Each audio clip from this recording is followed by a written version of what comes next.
Hello friends, आपल्या किचनमध्ये आज बनवत आहोत एक छान सुगंध असणारी भाजी. बनवायला एकदम सोपी आहे आणि चवीलाही तितकी छान लागते. तर आज आपण शेपूची भाजी बनवत आहोत. चपातीबरोबर, भाकरीबरोबर डब्यामध्ये न्यायचं म्हटलं तर एकदम परफेक्ट अशी भाजी आहे. तर वेळ न घालवता भाजी बनवायला सुरुवात करूया. अशाच नवीन रेसिपीसाठी चॅनलला सबस्क्राईब करा आणि बेल आयकॉनला प्रेस करा. भाजीसाठी एक जोडी शेपू घेतलेली आहे. तर सगळ्यात आधी निवडून घ्यायची आहे. इथे कवळी कवळी अशी शेपू निवडून घेतलेली आहे आणि ती अशी पाण्यामध्ये धुवायची आहे. म्हणून पाण्यामध्ये मी एक 5 ते 7 मिनिट ठेवलेली आहे, जेणेकरून काही माती वगैरे असेल तर ती निघाली जाईल.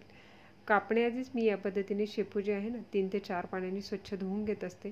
त्याच्यामुळे माती तर निघतेच, त्याचबरोबर काही कचरा वगैरे असेल तर तोही काढायला सोपा जातो.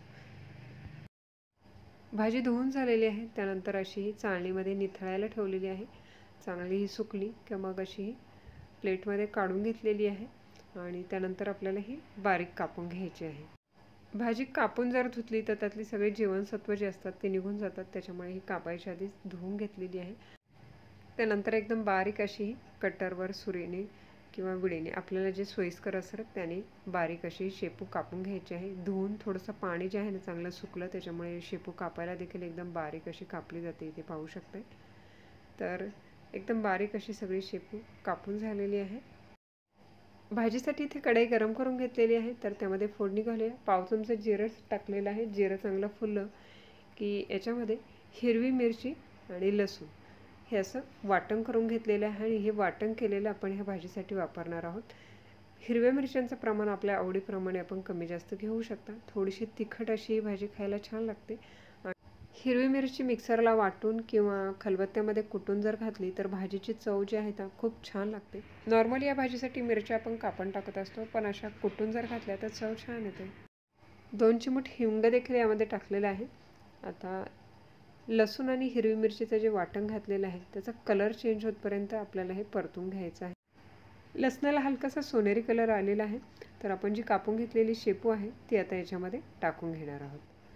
शेपूच्या जोडीलाच टाकत आहोत 2 चमचे मुगाची डाळ. ही मुगाची डाळ 5 मिनिटं आधी मी धुवून घेतली होती आणि ही पाण्यामध्ये टाकली तरी पटकन अशी शिजते. तर ही पाण्यामध्ये धुवून 5 मिनिटं ठेवलेली होती आणि आता ही मुगाची डाळ पटकन शिजते. त्याऐवजी जर तुम्हाला चण्याची डाळ वापरायची असेल तर चणा डाळ देखील वापरून शेपूची भाजी खूप छान होते. फक्त यासाठी चण्याची डाळ जी आहे ना आधी चांगली आपल्याला भिजवून घ्यावी लागेल. चवीपुरतं मीठ टाकून घेऊया आणि हे व्यवस्थित असं मिक्स करून घ्यायचं आहे. भाजी चांगली अशी परतून घेतली म्हणजे कलर जो आहे ना तो शेवटपर्यंत चांगला हिरवागार राहतो. आता इथे पाहू शकता भाजीला थोडंसं पाणी देखील सुटलेलं आहे. ओलसरपणा भाजीमध्ये असतो. आता आपल्याला अजून शिजण्यासाठी थोडंसं पाणी टाकायचं आहे.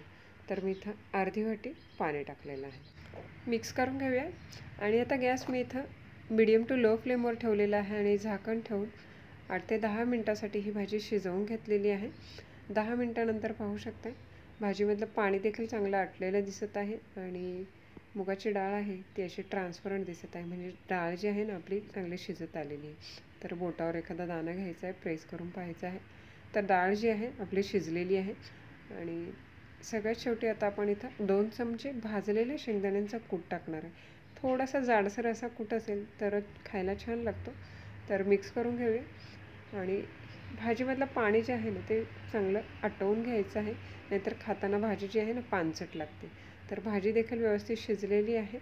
थोडंसं पाणी आहे तर अजून 1 ते 2 मिनटं मी अशी शिजवून घेणार आहे झाकण न ठेवता, जेणेकरून पाणी जे आहे सगळं आटलं जाईल आणि भाजी खाण्यासाठी आपली तयार. तर गरमागरम भाजी आपली खाण्यासाठी तयार झालेली आहे. कलर पाहू शकता एकदम हिरवागार असा कलर आहे आणि चवीला छान लागते ही भाजी. मस्त असा एक वेगळाच सुगंध ह्या भाजीचा असतो. मुलं देखील आवडीने ही भाजी खातील. तर घरी नक्की करून पहा आणि रेसिपी जर आवडली असेल तर रेसिपीला लाईक करा, कमेंट करा, शेअर करा आणि अशाच नवनवीन रेसिपी पाहण्यासाठी किटी किचन यूट्यूब चॅनलला न विसरता सबस्क्राईब करा. त्या बाजूला असलेलं बेल आयकॉनचं बटन प्रेस करा, जेणेकरून येणाऱ्या सगळ्या नवीन रेसिपीचं नोटिफिकेशन सगळ्यात आधी तुम्हाला मिळेल.